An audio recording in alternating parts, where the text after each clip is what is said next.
Kung gusto mong kumita ng malaki dito, I suggest huwag ka mag-single head. Bakit? Ang laki ng perang pwedeng maiwala sa'yo pagdating ng oras. Bakit? Ito na example. Halimbawa, ang market mo, 4 na tao. Sabihin natin si A, si B, si C, si D. Sila yung mga recruit mo. Ngayon, ang ginawa mo, single head ka lang, ikaw. Ngayon, kung re-recruitin mo si A, si B, si C, D, paano mo? Since binary tayo, left, right lang. Dito mo ilalagay si A, dyan mo ilalagay si B. Ngayon, si C and D, saan mo siya ilalagay? Dito, dito.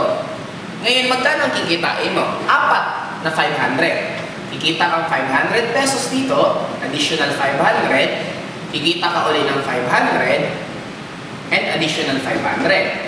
In short, direct referral pa lang, kumita ka na ng 2,000 pesos. Ngayon, since pipiring ka, 1,500, 1,500, pipiring ka ng 1,500, pipiring ka ng 1,500, magkano kikitain mo? Automatic, kumita ka na 5,500 pesos sa 4 mong recruit. Pero imagine yung pag 3 headers ka. Sabihin natin, ikaw to. Ikaw yan. Ikaw din yan. Okay, si U2, si 3. Ngayon, yung recruit mong 4, saan mo ilalagay? Dito mo ilalagay si A, dyan mo ilalagay si B, dyan mo ilalagay si C, si D.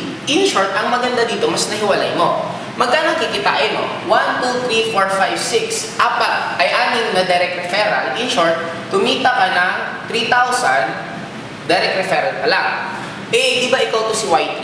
Si Y3 pumiling. Kumita si Y3 ng isang 1,500. Eto, si Y2 nagpiring. Kumita siya ng additional 1,500. Eh, ikaw pa rin to. Magkano kikitain mo? 1,500, 3,000, 4,500. In short, kumita ka ng additional 4,500. Ilan lahat ang kinita mo?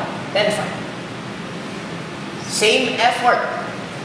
4 ang i-recruit, 4 din dito, 4 din dito. Kaya na ano naging difference? Nag-differensya na magkano? Automatic differensya na agad ng 5,000 pesos. What more? Imagine mo na lang to. Sabihin na natin, pakita ko sa inyo. What if nag-recruit ulit? Sabihin natin, yung 4 na lang. Okay?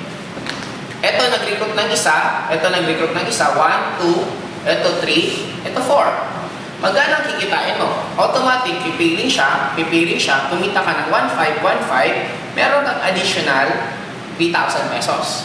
What if ito, nag-recruit ng tig-isa? Isa, 1, 2, 3, 4. Si Y2, kumita siya ng 1,500. Si Y3, kumita siya ng 1,500. Si Y2, ay si Y, kumita siya ng 1,500, 3,000. Automatic, ang total mong kinita, 6,000. Magkano lang difference?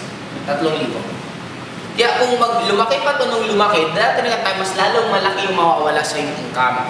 Kaya kung ang plano mo yun na naman, karirin talaga to, in short, gusto mo talagang kumita dito ng malaki at tatrabahoin mo, eh suggest 3 to 7 heads, yun ang gawin mo. Napakaganda naman. Huwag ka lang magsi-single head kasi darating talaga ang time, manginghinayang ka. Pwede kang mawala ng milyon. Imagine mo, pag lalong dumami yan, ito nga, nag-negative ko pala ng 3,000. Eh what if 10 dyan, that is already 30,000. Kaya I suggest, itong gawin mo kung gusto mong kumita dito ng malaki.